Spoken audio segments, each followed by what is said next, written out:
পাচ্ছেন তো? প্রথমেই আপনাদের সকলকে আমার নমস্কার জানাই এবং আমার কৃতজ্ঞতা ও ধন্যবাদ, কারণ আপনারা আমাকে এখানে ডেকেছেন এবং আমার নিজস্ব চিন্তা সেটা আপনাদের কাছে আমি ভাগ করার সুযোগ পেয়েছি।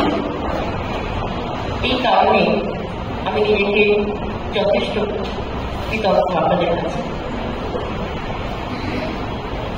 আমি আজকে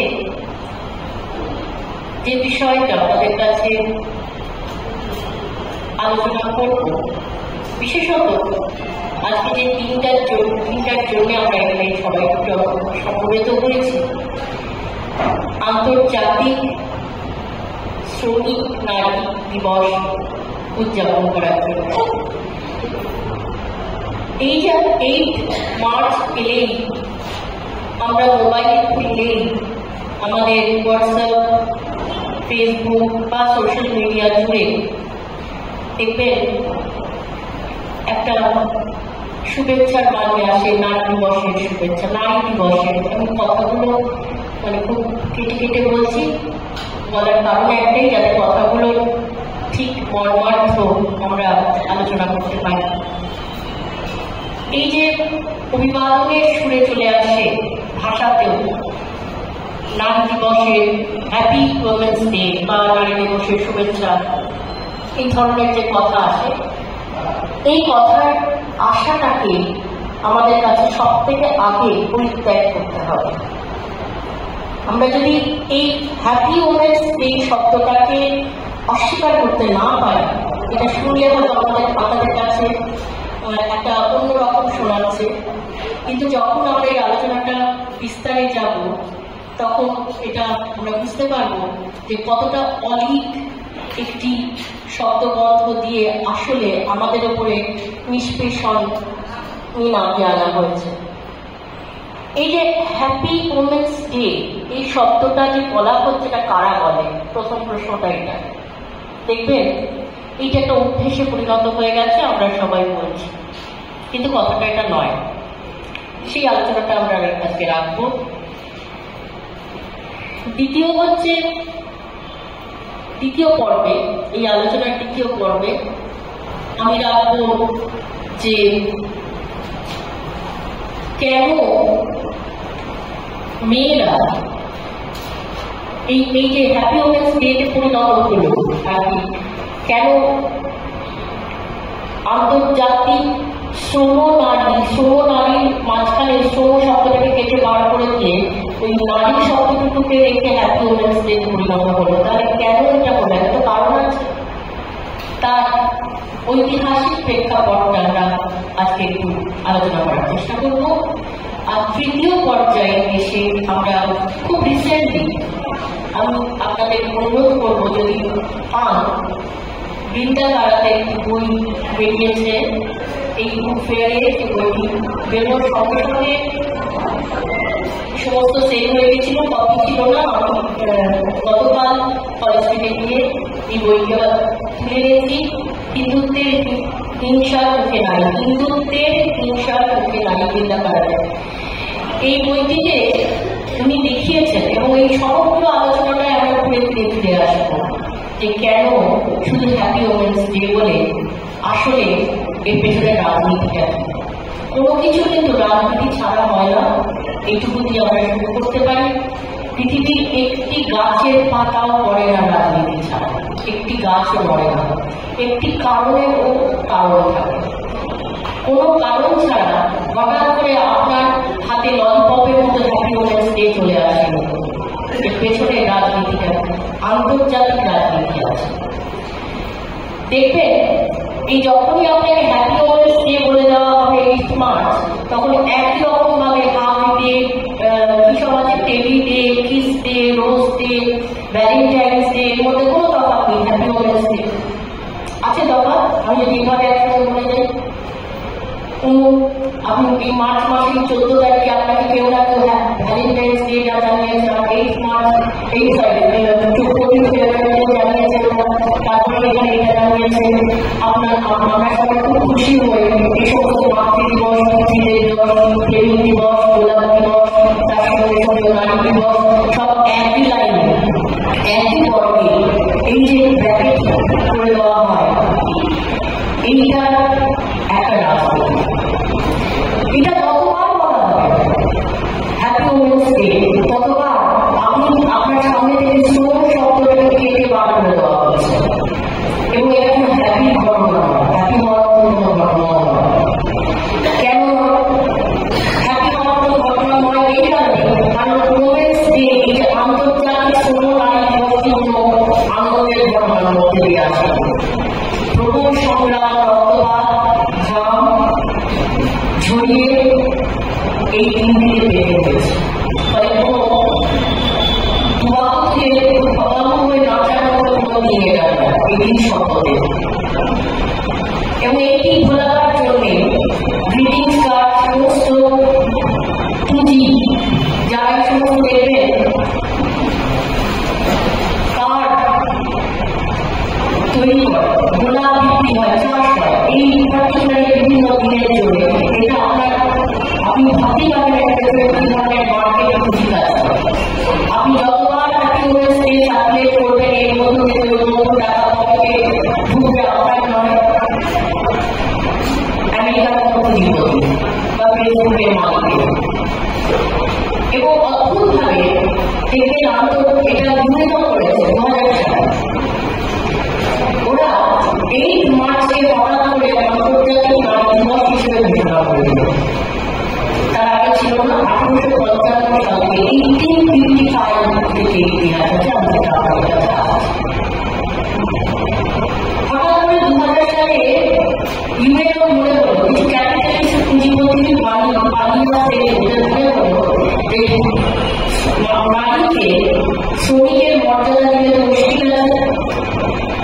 সে যদি শ্রমিক হয় তাহলে তো তার কি হবে, এম্পাওয়ারমেন্ট হয়ে যাবে, তার অর্থ আসবে, ক্ষমতা আসবে, সিদ্ধান্ত নেওয়ার অর্থ হয়ে যাবে।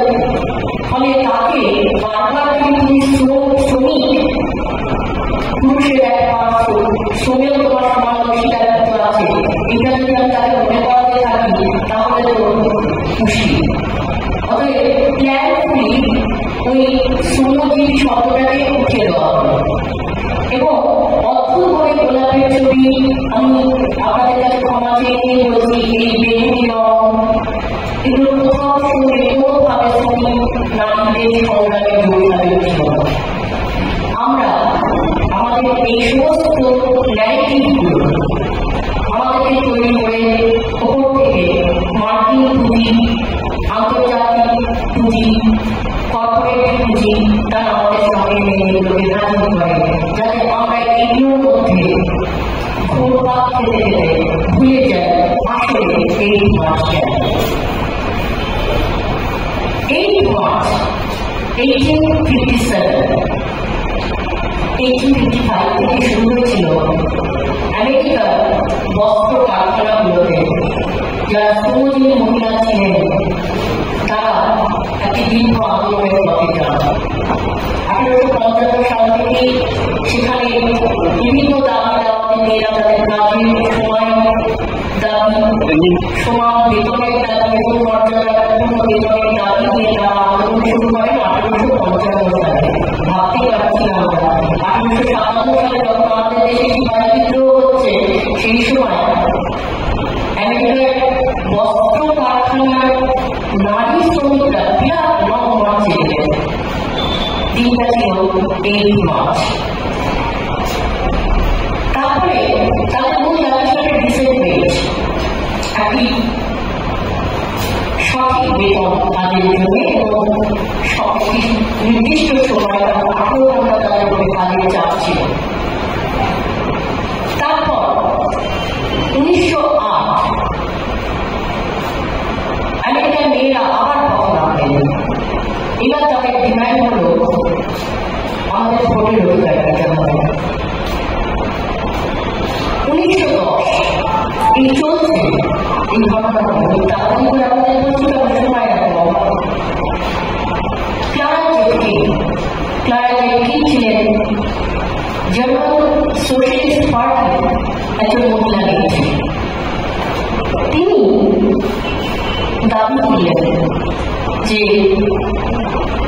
মেয়েদের সমবেতন, পুরুষের সমান বেতন দিতে হবে, কাজের নির্দিষ্ট সময়ে চিহ্নিত করতে হবে এবং মেয়েদের জন্য একটি দিনকে ধার্য করতে হবে তাদের কাজকে, তাদের শ্রমকে সময় রাখার জন্য।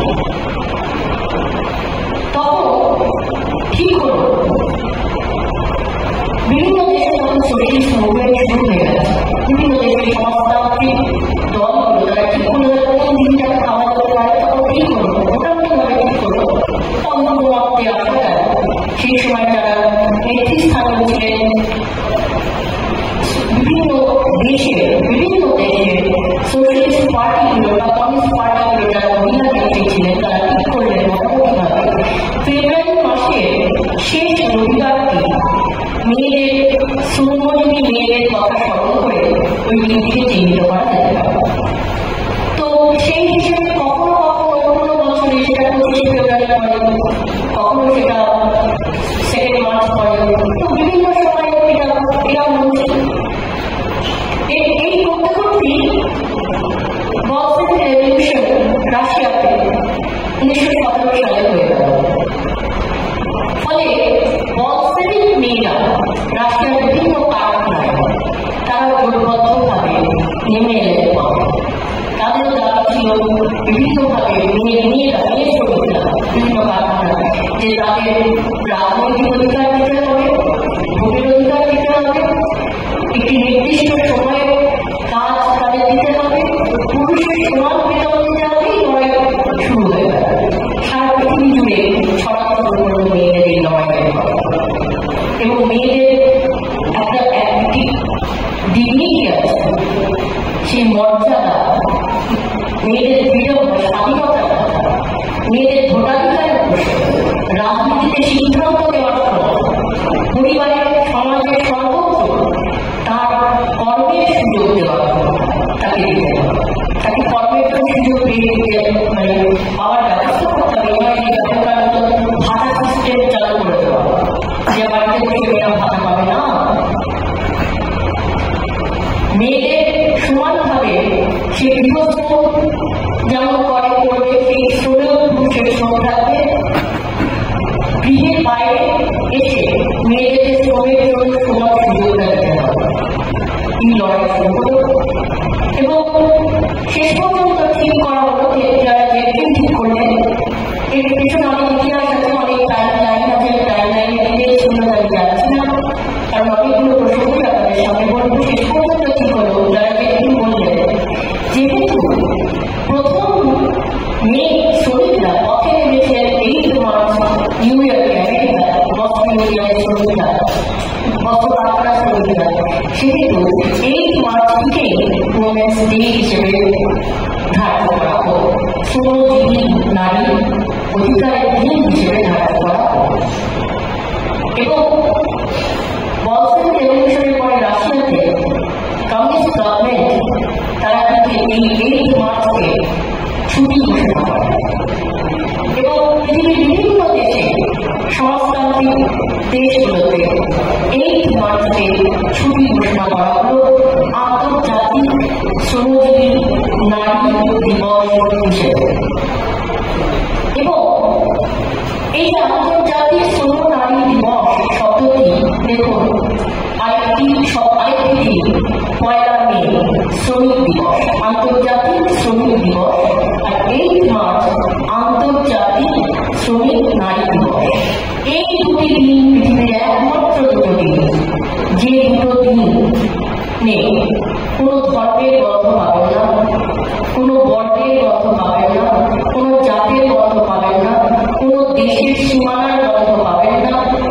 আন্তর্জাতিক সেকুলার দুটো দিন, যে দুটো দিন শ্রমের জন্য ডেডিকেটেড হয়েছে এবং কমিউনিস্ট সোশ্যালিস্ট মানুষদের ঘামে রক্তে ভিজে দীর্ঘদিন স্থিরকৃত হয়েছে। এর পেছনে কমিউনিস্ট মনোভাবাপন্ন নারী, পুরুষ, শ্রমিক সকলের ভূমিকা আছে। এই দুটি দিনের ধার্য করে লেনিন, মহামতি লেনিন, তাঁরও এর পেছনে ভূমিকা ছিল যে মেয়েদের রাজনীতিতে, সমাজনীতিতে সমান অধিকার যাতে দেওয়া হয়। আপনারা অনেকেই হয়তো জানেন, প্যারিসে শুরু হলো প্যারিস কমিউনের জন্য আন্দোলন। প্রথম কমিউনিস্ট আন্দোলন শুরু হয়েছিল 1870 সালে। সেখানে মেয়েদের পার্টিসিপেশন ছিল। কতখানি পার্টিসিপেশন চিন্তা করুন। আমরা সবাই হয়তো জানি ফরাসি রেভলিউশনের কথা, ফরাসি বিপ্লবের কথা 1789 হয়েছে। সেই সময় মারিয়ামের একটি মূর্তি, একটি মহিলা মূর্তিকে প্রতীক হিসেবে, দেশমাতৃকার প্রতীক হিসেবে কল্পনা করা হয়েছিল বিপ্লবের সময়, ফরাসি বিপ্লবের সময়। তো ইউরোপে যেমন হয়, মেয়েদের একেবারে সমস্ত শরীর থেকে ওই ফ্রিলের কাপড় পরানো, গলা থেকে মাথায় পাপড়ি, গলা থেকে শুরু করে পা পর্যন্ত, হাত পর্যন্ত থেকে একটি পোশাক পরানো নারী মূর্তির কল্পনা করে রাখা হয়েছিল। প্যারিস কমিউনের মেয়েরা সেই কাপড় ছেড়ে ফেলে গিয়েছিল, নগ্ন নারী মূর্তিকে তারা প্রতীক হিসেবে গ্রহণ করেছিল। এবং এক কতটা এটিকে আমরা বোধের জায়গায় যদি নিয়ে আসতেন, তাহলে ভাবুন, মেয়েদের শরীরকে ঢেকে রাখতে চাওয়া মানে তাকে আড়াল করে দেওয়া, তাকে ক্রমেই গৃহের ভেতরে ঢুকে দেওয়া, খাটের নিচে ঢুকে দেওয়া। এই যে মমতা সরকার এখন বারবার স্বাধীনতার কথা বলে, এগুলো সমস্ত একটা রাজনীতির অংশ। সেই রাজনীতির অংশে আমরা আসবো কিভাবে উজ্জ্বল দক্ষিণপন্থী হিন্দুত্বের রাজনীতি, ভারতবর্ষের ক্ষেত্রে হিন্দুত্বের রাজনীতি, সারা পৃথিবীর ক্ষেত্রে উজ্জ্বল দক্ষিণপন্থী রাজনীতি মেয়েদেরকে এই সমস্ত স্বাধীনতার বাণী শুনিয়ে আসলে কিভাবে গৃহমুখী করে রাখতে চায়। তারপরে তাদেরই ইচ্ছা মতো তারা কখনো মেয়েদের পোশাক পরায়, কখনো মেয়েদের পোশাক পরে। একটি মেয়ে সিদ্ধান্ত নিতে পারে না সে কখন পোশাক পরবে, কখন পোশাক শিখবে, কতটা পোশাক পরবে, তার পোশাকের দৈর্ঘ্য কত হবে, কতটা কি হবে, তিনি তার নিজের ঠিক করার জায়গায় সে থাকতে পারে না। অথচ একই ওয়েস্টে বলে তাই একই মেয়েদের স্বাধীনতা মানে এই নয় যে পুজোর ছুটিতে আমরা কাশ্মীর বেড়াতে যাবো না, মসুরি বেড়াতে যাবো, স্বামীর সঙ্গে ঝগড়া করে ঠিক করে সেই পর্যন্ত কাশ্মীর বেড়াতে যাবো। আমি ভাবলাম যে আমি তোদের গ্রামে পাওয়ার হয়ে গেছি, আমি তো আমার কথা মতো তোদের কাজ করে যাবো না। মেয়েদের অধিকার মানে এটা নয়। মেয়েদের অধিকার মানে হচ্ছে শ্রমের মজুরিতে সমান অংশীদার, শ্রমের বাজারে সমান অংশীদার। যতক্ষণ না আমার হাতে অর্থ আসবে, যতক্ষণ না আমি নারী হিসেবে সমান বেতন, সমান সুযোগ পাচ্ছি, ততক্ষণ আমি কখনোই সমান অধিকারের দাবিদার হতে পারব না। তাহলে আমাকে এখন যেমন উমেন্স এম্পাওয়ারমেন্টের নামে ভাতা চালু হয়েছে, সেরকম জায়গায় যেতে হবে। আপনাকে কাজ দিতে পারছে না, 2000 টাকা ভাতা দিয়ে আপনাকে এম্পাওয়ার করছে। আপনি ভাবছেন আমাদের সরকার থেকে এম্পাওয়ার না, কখনোই এখানে এম্পাওয়ারমেন্ট হয় না। সুযোগই তৈরি করা হচ্ছে না কাজের বাজারে মেয়েরা। আজকে একটা রিপোর্ট দেখছিলাম, ভারতবর্ষে 20 কোটি মহিলা কাজের বাজারের বাইরে রয়েছে। ভাবুন, 100 কোটি দেশে 20 কোটি মহিলা আজও কাজের বাজারের বাইরে রয়েছে। তাহলে সেই দেশে কেন এত ধর্ষণ হবে না, কেন এত মেয়েদের উপরে অত্যাচার নির্যাতন হবে না, বলতে পারি?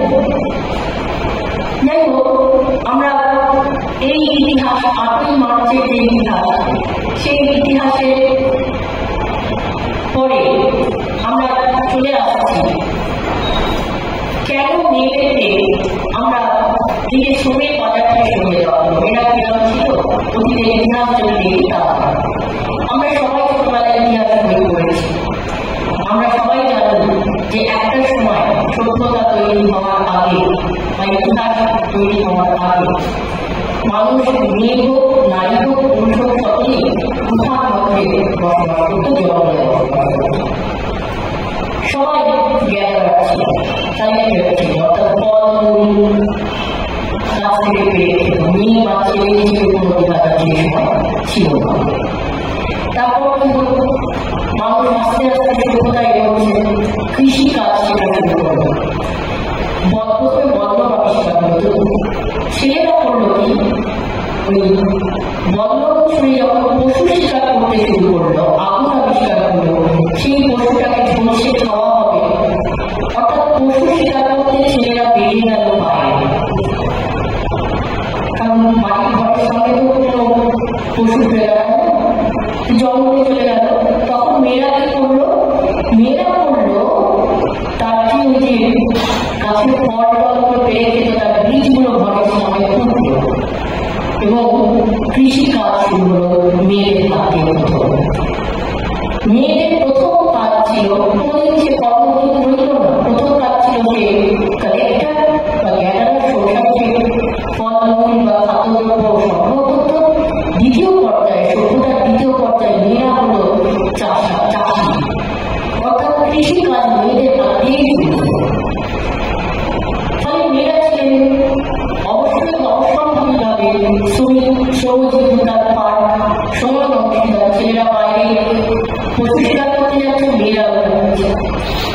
সভ্যতার তৃতীয় পর্যায়ে সেই সময় মেয়েরা কৃষি কাজ করার পরে, কৃষি তো সবসময় তাকে করতে হচ্ছে না, ধান বা জব যাই রোপণ করার পরে সেটা করে উঠতে সময় লাগবে। যে সময়টা তার পেল কি করলো? নান্দনিকতার চর্চা শুরু করলো, অর্থাৎ তার ঘর বাড়ি সে ছবি আঁকলো, ঘরে মৃৎপাত্র তৈরি করলো, সেগুলোকে সাজানো বোঝালো। তাহলে মেয়েরা গৃহস্থ মজা করলো, পুরুষরা পিছিয়ে পড়লো সেই ক্ষেত্রে। একই সঙ্গে একটি মেয়ে ঘরের বাইরে সে কৃষি কাজ করে, ঘরের ভেতরে সে নান্দনিকতার চর্চা করে, সে শিশু পালন করে, সন্তানের মা হয়। ফলে সারাক্ষণ সে অ্যাক্টিভ। এমনভাবে হলো যে পৃথিবী জুড়ে সভ্যতার প্রথম ধাপে সমাজ ছিল মাতৃতান্ত্রিক। এখনো আপনারা দেখবেন, এখন তো সুবিধা আছে, মোবাইলে গিয়ে বিভিন্নভাবে সার্চ করা যায়। আমরা যারা পড়েছি, পড়াশোনা করেছি, এখন আছে যে সমস্ত সমাজে এখনো সেভাবে এই শিক্ষার আলো পৌঁছলে, সেই সব সমাজ মাতৃতান্ত্রিক সমাজ। পুরুষ বিয়ের পরে শ্বশুর বাড়িতে থাকে, মানে মেয়েটির বাড়িতে, এবং মেয়েটি একাধিক পুরুষকে বিয়েও করতে পারে। সে কোন পুরুষের সন্তানরা গর্ভে ধারণ করবে সেই ঠিক করে। পৃথিবীতে এরকম অনেক কমিউনিটি আছে, তাদেরকে আমরা বলি পর্ব, তাদেরকে আমরা বলি অসভ্য। কেন বলি? কারণ আমরা তো হ্যাপি ওমেন্স ডের লোক না। আসল ইতিহাস, আসল অ্যান্থ্রোপোলজি, আসল যে সোশিয়োলজি, আসল যে কালচারাল স্টাডিজ গুলো রয়েছে, সেগুলো আমাদের সামনে হাজির করা হয় না। হাজির করলে তো হ্যাপি ওমেন্স ডে বলে লিখে দিয়ে আমাদেরকে চলতে পারে। সেই জন্য সহজ পথ হলো হাফ ডে, পিস ডে, গোলাপ ডে, অমুক ডে, তমুক ডে, উমেন্স ডে বলে আপনার মাথার মধ্যে ঢুকিয়ে দেওয়া হলো কত সহজ তথ্য আপনি। অথচ মাতৃতান্ত্রিক সমাজ আস্তে আস্তে পুরুষতান্ত্রিক বা পিতৃতান্ত্রিক সমাজের দিকে এবং সমস্যা দেখা দিল জেন্ডার এবং সেক্স নিয়ে ইউরোপে আলোচনা শুরু হল। আপনারা ধরুন আপনি জন্মাচ্ছেন মাতৃগর্ভ থেকে, আপনি একটি প্রস্ফুটিত হয়ে সেই সন্তানের মায়ের গর্ভ থেকে যখন সে পৃথিবীতে ভূমিষ্ঠ হল, সঙ্গে সঙ্গে তার সেক্সটা ডিটারমিন হল। সে পুরুষ, সে নারী বা অন্য কিছু। এখন এই সেক্স ডিটারমিনেশনের ক্ষেত্রে আমাদের কারো ভাগ থাকে না। আমরা কি নারী হয়ে জন্ম করি, পুরুষ হয়ে জন্ম করি, এটা আমরা কেউ জানতে পারি। কিন্তু এরপরে সমাজ এসে দাঁড়ানো আমাদের আমাদেরকে বলা হলো যারা মেয়ে, লিঙ্গে মেয়ে অর্থাৎ সেক্সুয়ালি যারা মেয়ে, তাদেরকে বলা হলো মেয়েকে পাঠ করা শুরু হলো যে তুমি মেয়ে, রাত্রি 9টার পর তোমাকে বাইরে থাকতে নেই, তুমি মেয়ে, তুমি পুতুল খেলো, তুমি মেয়ে, তুমি স্ল্যাং করবে না, তুমি মেয়ে, তুমি এরকমভাবে শাড়ি করবে, ওইভাবে এটা করবে। অর্থাৎ প্রত্যেকটা মুহূর্তে মেয়েদের জন্য একটা নির্দিষ্ট পাঠ তৈরি হবে, যেভাবে একটি মেয়েকে গড়ে তোলা সমাজ দায়িত্ব তৈরি হবে। এবং দেখবেন লক্ষ্মীশ্রী, অমুক স্ত্রী, তমুক স্ত্রী, এই সমস্ত বলে বলে একটি খেতে থাকে সুন্দর আতুপাতু ফসলা, যত ক্রিম বাজারে দেবে সব ফসলা হতে হবে মেয়েদেরকে, যত সাবান বেড়ে দেবে তুলতুলে গান হবে কোন সাবান থেকে আপনার সাথে হাজির করা হবে। অর্থাৎ শুধু তাই নয়, ভোট আসছে, আপনাকে জয়ললিতা দিচ্ছে প্রেশার কুকার, মমতা বন্দ্যোপাধ্যায় দিচ্ছেন একটা কিছু, কিসের মধ্যে এটি প্রমাণ হচ্ছে মানে আপনাকে রান্নাঘরে আটকে রাখা, মোদি দিচ্ছে গ্যাস সিলিন্ডার বা গ্যাসের উপর, অর্থাৎ মেয়ে মানে তাকে রান্নাঘরে এবার যেতে হবে, তাকে সিলিন্ডার দাও, তাকে লিপস্টিক দাও, তাকে চুলে ফিরে দাও, দিলে প্রেশার কুকার দাও, দিলে সে পরিপূর্ণ কন্যা, জায়া এবং মাতা, এই তার আইডেন্টিটি ব্যাস। এবং তারপরে তাকে আপনাকে শ্রমের বাজার থেকে আস্তে আস্তে আস্তে আস্তে সরিয়ে দেওয়া হবে। আগে মেয়েরা, ইতিহাস মানে মেয়েরা ঘরে কিছু প্রোডাকশন হাউস ছিল, গৃহেই প্রোডাকশন করতো মেয়েরা। কি করতো? ধরুন আচার তৈরি করতো, ইউরোপের গ্লাস, জ্যাম তৈরি করতো, সোয়েটার করতো, সেটা মার্কেটে যেত, সেটা বিনিময় মূল্য ছিল, তার বিনিময় দিয়ে রোজগার করতো। আস্তে আস্তে মার্কেট এগুলো তৈরি করা শুরু করলো এবং সেখানে পুরুষদের কাজে দিল, মেয়েদেরকে ওইখান থেকে সরিয়ে দেওয়া হলো। মেয়েরা কি করলো? ঘরে ঢুকে গেল। আলেকজান্ডার কোলম্বাই, রাশিয়ার বিখ্যাত কমিউনিস্ট নেত্রী, তিনি এই প্রশ্নটা তুলে বিরাট আন্দোলন করেন এবং তার উপরে আমরা নিজেরও লেখা করতে হবে। তিনি দেখিয়েছেন যে মেয়েদেরকে শ্রমের বাজার থেকে যেভাবে সরিয়ে দেওয়া যাবে, যতভাবে সরিয়ে দেওয়া যাবে, ততই তাকে গৃহকর্ত্রী, সমস্ত বলে স্ত্রী হিসেবে, মা হিসেবে তাদেরকে গড়ে তোলা যায়, এইভাবে তৈরি করা শুরু।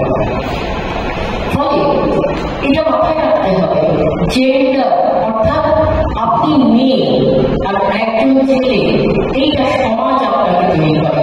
এটা নিয়ে আপনি মাথার মধ্যে নিয়ে জন্মালেন যে আপনি যখন জন্মেছিলেন আপনার মাথার মধ্যে এই তো সিগন্যাল দেওয়া ছিল না যে আপনাকে এইভাবেই পাপ দিয়ে বসতে হবে, মানে এইভাবেই চলতে হবে, আপনি মেয়ে, এটা কেউ বলে, এটা সমাজ আপনাকে বলে বলে বলে মেয়ে তৈরি করেছে। এই নিয়ে প্রচুর লেখাপত্র আছে, শ্রীমন্ত বড়ের নাম আমরা অনেকেই শুনেছি। তো এটা হচ্ছে সেক্স জেন্ডার আলোচনা, যেখানে জেন্ডারটা সোশ্যালি কনস্ট্রাক্টেড, সমাজগতভাবে তৈরি করা। এটা তো ইউরোপের সমাজ, এতক্ষণ যা বললাম। আমাদের দেশে মেয়েরা এই ইতিহাস পড়ানো হয় না, আরএসএস এই ইতিহাস করতে দেবে না, কারণ তাদের কাছে বামাপতি পত্রিকার জন্য একটা পত্রিকা আছে, 19 শতকে বেরোতো, 19th সেঞ্চুরিতে বেরোতো। সেই পত্রিকার প্রত্যেকটা ইস্যুতে লেখা থাকতো স্ত্রী কেমন হইবে, নারী কেমন হইবে, সেখানে লেখা থাকতো স্ত্রী কেমন হইবে, সে স্বামী কতটা কথা শুনে চলবে, সে শাশুড়িকে কতটা সেবা করবে, শ্বশুরমশাইকে কতটা দেখবে, এইভাবে স্ত্রীর গঠন তৈরি করা হতো। তো আরএসএস এই ধরনের কথাগুলো মেনে চলতে বাধ্য হয়, যে কারণে তারা এই আলোচনাটা সামনেই আনে না যে ভারতবর্ষে এত পুরাণ ঘাটে, এত অতীত ইতিহাস নিয়ে হোয়াটসঅ্যাপ ইউনিভার্সিটি চালায়, কিন্তু তারা এইটা বলে না যে বেদের যুগে মেয়েরা হচ্ছে লড়াই করত, সৈনিক ছিল, বেদের যুগে মেয়েরা মন্ত্র সৃষ্টি করত, বই পড়ত, লিখত। চর্যাপদের যুগে প্রতিটা পদ একজন বিভিন্ন ডোম, ডোমি, চালাতে নিজে লেখা। মেয়েরা হচ্ছে পদ রচনা করত, কবিতা রচনা করত সেই যুগে, 10th century, মানে বিফোর ক্রাইস্ট।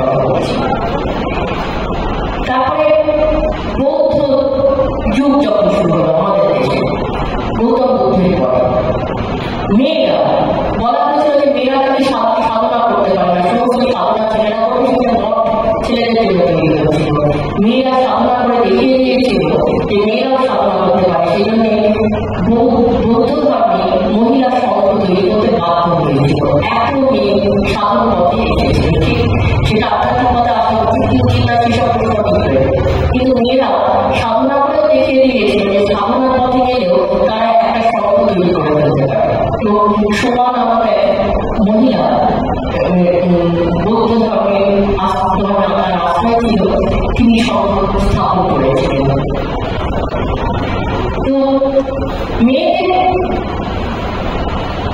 একেবারে ব্রিটিশ আসার আগে পর্যন্ত ভারতবর্ষে মেয়েদের একটা যথেষ্ট ভূমিকা ছিল। আমাদেরকে এইটুকু বুঝিয়ে দেওয়া হয় যে মেয়েরা মানেই হচ্ছে সতীদাহ মতো না, সে সতীদাহ তাদের হতে যাবে শুধুমাত্র ব্রাহ্মণ ধর্মের অধিকারী হবে, যা উচ্চ বর্ণে ছিল। সমাজের সমস্ত নিম্ন বর্ণের মেয়েরা অত্যন্ত স্বাধীনতা এবং তাদের বিভিন্ন ক্ষেত্রে তাদের ভূমিকা ইতিহাস রয়েছে। আমরা স্বাধীনতা আন্দোলনের সময় যদি আমরা দেখি, প্রথম যাদের সব মেয়েরা বেরিয়ে এলেন বাড়ি থেকে কমিউনিস্ট মনোভাবাপন্ন মেয়েরা রাজনীতিতে অংশগ্রহণ করেন, অসম্ভব অত্যাচার তাদের করে নিয়ে তাদের নামের মধ্যে আমরা পাই ইলা লিখেছেন। তেভাগা আন্দোলনের নেতৃত্ব দিয়েছিলেন তিনি। পুলিশ তাকে যখন ধরে নিয়ে গেল, তাকে তার অত্যাচার হলো সহকর্মীদের নাম বলে দেওয়ার জন্য তিনি বলেন তার যৌনদের মধ্যে 4টি দিন ক্ষেত্র ঢুকে দেওয়া হয়েছে, অত্যাচার করা হয়েছে। কিন্তু তিনি লড়াইয়ের ময়দান ছাড়েননি। এও হচ্ছে একজন মহিলার কাহিনী, যাকে শুধু হ্যাপি ওমেন্স ডে বলে চিহ্নিত করা যায়। তাহলে এই যে আমাদের এই যে মেয়েরা, সেই মেয়েদেরকে দমন করতে গেলে কি করা যাবে? কারণ মেয়েদেরকে তো ওইভাবে রাখা যাবে না। তাই এই বইটা আপনাদের জানতে গেলে করতে হবে লীলা কারা, যেটা দেখেছেন 2002 সালে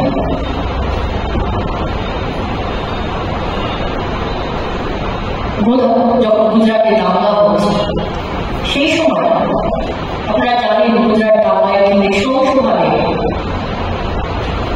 তার মেয়েদের উপরে অত্যাচার হয়েছিল। দাঙ্গা তো হচ্ছিল দাঙ্গার মতো, হঠাৎ করে ব্রিটিশ বানর তাদের গোটা ফ্যামিলি দাঙ্গার জন্য উৎখাত হয়ে তারা হাঁটছেন, দৌড়চ্ছেন রীতিমতো। সেই সময় সেই গ্রুপে যিনি সরকার সম্প্রদায় ছিলেন তাকে ধরে অত্যাচার করা হল। তারপর তিনি তার আরেক জায়গায় পালিয়ে গেলেন, সেখানে কোনো রকমে কন্যা সন্তানের জন্ম দিলেন। তারপরে তাদেরকে ধরা হলো, তাদেরকে রেপ করা হলো। এই ব্রিটিশ বানর পরিবারে অনেকে হত্যা করা হলেও তাকে ধরে তার স্বামী তার সন্তানের সামনে থেকে রেপ করা হলো। ব্রিটিশ বানর কিন্তু এমনই লড়াকু মহিলা, তিনি কিন্তু লড়াইটা চালিয়ে গেলেন এবং এই বৃন্দা তারা তাদের সাথে দেখা করতে গেছিলেন। এটা 2002 পর 2004-5 সাল নাগাদ তারা দেখা করতে গেছিলেন এবং কোর্টে গিয়েছিল। কি অদ্ভুত দেখুন, যেহেতু তারা সংখ্যালঘু মহিলা আর তাদেরকে যারা রেপ করেছে তারা হচ্ছে উচ্চবর্ণের ব্রাহ্মণ, তাই তাদের শাস্তি কম হবে বলে কোর্ট তাদের ছেড়ে দিল। যেদিন এই যে এত বছর মামলা চলার পর একটি প্রমাণিত রেপ কেস নরেন্দ্র মোদী অমৃত স্বাধীনতার কি একটা করছিলেন 75 বছর, যে বছর আমাদের স্বাধীনতা হল, সেই বছর উনি লালকেল্লা থেকে পতাকা উত্তোলন করছেন, নারী স্বাধীনতার কথা ঘোষণা করছেন, অমৃত বর্ষ নাকি একটা বলছেন। আর সেই দিনই বিকেল বেলায় এই সমস্ত ব্রাহ্মণ র্যাপিস্টরা তাদেরকে ছেড়ে দেওয়া হচ্ছে। মণিপুরে একটা পর একটা মেয়েটি কুকি ওমেনের উপরে নির্যাতন হয়েছে, রেপ করা হয়েছে তাদের। সেখানে প্রশ্নটা কি, তারা খ্রিস্টান, সেই মেয়েরা খ্রিস্টান, তাদেরকে রেপ করা হয়েছে। রেপ করেছে তারা, সেটা হচ্ছে উচ্চ বর্ণের নয়, নিম্ন বর্ণের হিন্দুরা। অতএব যেহেতু সেই হিন্দু, তাই তাদের শাস্তি হবে, সব কথা ছাড়া হয়েছে, বেল পেয়ে গেছে। আজকে খবরের কাগজে দেখি গেছিলাম আনন্দবাজার, আপনারা হয়তো সবাই দেখেছেন। আজকে গুজরাটে নরেন্দ্র মোদী আজকের দিনে 8 মার্চ তিনি যাচ্ছেন, তাকে নাকি মেয়েরা প্রোটেকশন দেবে। কত 21,000 মহিলা নাকি ঘিরে ধরে পুষ্পবৃষ্টি করবে এবং আজকে নরেন্দ্র মোদীর নিরাপত্তার দায়িত্ব নাকি মেয়েরা তুলে নিয়েছে। কারণ তাদের মাথায় তো ঢোকানো হয় না হ্যাপি ওমেন্স ডে। মেয়েদের লড়াই, মেয়েদের সংগ্রাম, তাদের ঘাম রক্তে ভেজা শরীরের কথা মেয়েদেরকে ভুলিয়ে দেওয়া হয় এই সমস্ত গল্প দিয়ে, এই সমস্ত ভেজা ভেজা কথা বলে, হ্যাপি হ্যাপি বলে আমরাও হ্যাপি হ্যাপি হয়ে নাচতে নাচতে যে নরেন্দ্র মোদী সরকার একটা রেপিস্টের শাস্তির ব্যবস্থা করলেন না, তাদের বেল দিলেন, তাদেরকে ছেড়ে দিলেন, কোনো শাস্তি হল না। আমাদের দেশে কোনো রেপিস্টদের সেভাবে শাস্তি হয় না। এই যে নির্ভয়া দিল্লিতে 6 জন ধরা পড়েছিলেন, একজন জেল সুইসাইড করেছিলেন, 4 জনকে জুভেনাইল কেসে এমনি তারা মুক্ত হয়ে গেছে, 18 বছরের কম তার বয়স বলে একজন মাত্র শাস্তি পেয়েছিল। 6 জনের মধ্যে শাস্তি পেয়েছিল একজন, আর এই 12 কেসে তো কেউ পারেনি, সবাই ঘুরে বেড়াচ্ছে। মণিপুরের কেসে একজন শাস্তি পায়। কামদুনি কেসে পশ্চিমবাংলায় কেন ফেরত আসে? 5 দিন শাস্তি পায়, কামদুনি শাস্তি পায়, অভয়ের আর্থিকর শাস্তি পায়, নাটক চলছে, শাস্তি পাবে। সমস্ত ঘটনাকে চেপে দেওয়ার চেষ্টা করা। অর্থাৎ মেয়েদের উপরে যে নির্যাতন হয়, যে তাকে পণ্য ভাবা হয়, এবং এই পণ্যটা কেমন ভাবে ভাবা হয় জানেন? এই টিভি খুললে দেখবে, টিভিতে যত বিজ্ঞাপন আসে একেবারে বিজ্ঞাপনটা আসবে।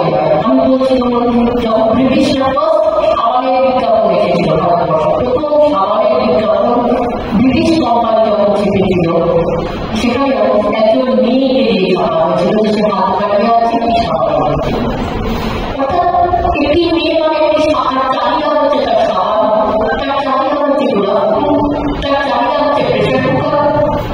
কোথাও দেখবেন মেয়েদের চাহিদা কাজ, মেয়েদের চাহিদা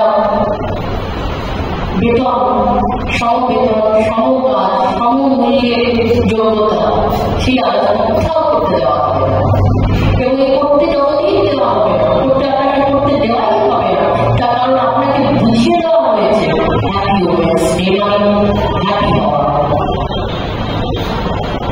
এর পেছনে সংগ্রাম, এর পেছনে লড়াই, মেয়েদের দাবি দেওয়া, এই আলোচনায় আনাই এবং প্ল্যান পরিকল্পনা মাফিক সেটা করা, যাতে মেয়েদেরকে সমস্তভাবে অবহেলা করা।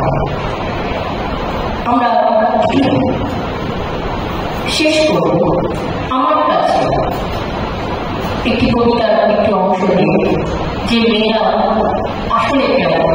যদি বলি ধরে নিলাম মেয়েদেরকে কনস্ট্রাক্ট করা হলো, মেয়েদেরকে শুধুমাত্র সাবান, প্রেসার কুকার, 2,000 টাকার লক্ষ্মীশ্রীর জন্য যে মেয়েরা নয়, তাহলে সেই মেয়েরা কেমন? একমাত্র আমি খুঁজে পেয়েছিলাম 2 জন কবি লেখা মেয়েদেরকে ডিফাইন করার জন্য মেয়েরা কেমন। এক জীবনানন্দ দাশ, যিনি বলে লিখতে পেরেছিলেন, ভালোবেসে দেখিয়াছি মেয়ে মানুষের, অবহেলা করে আমি দেখিয়াছি মেয়ে মানুষের, ঘৃণা করে দেখিয়াছি মেয়ে মানুষের, আমাকে সে ভালোবাসা। যে মেয়েদের আপনারা অপমান করেন, ঘৃণা করেন, অবহেলা করেন, সেই মেয়েরা প্রত্যুত্তরে ভালোবাসা ছাড়া কিছু ফিরিয়ে দিতে যায় না, তারা ভালোবাসা দেয়।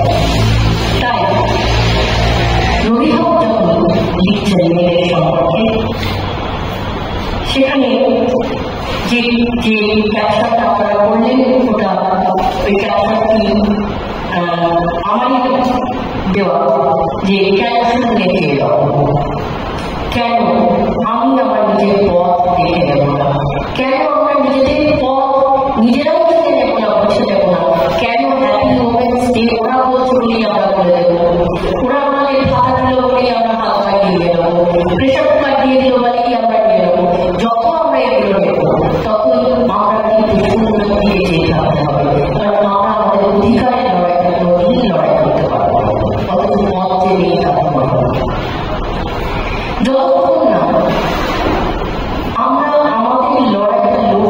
ভাবছি ততক্ষণ কিন্তু আমাদের মুক্তি নেই, মেয়েদের মুক্তি নেই।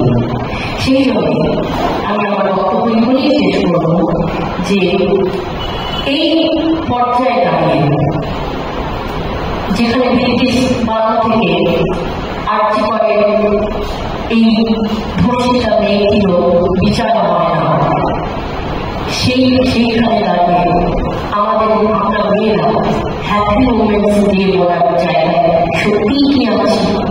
নমস্কার।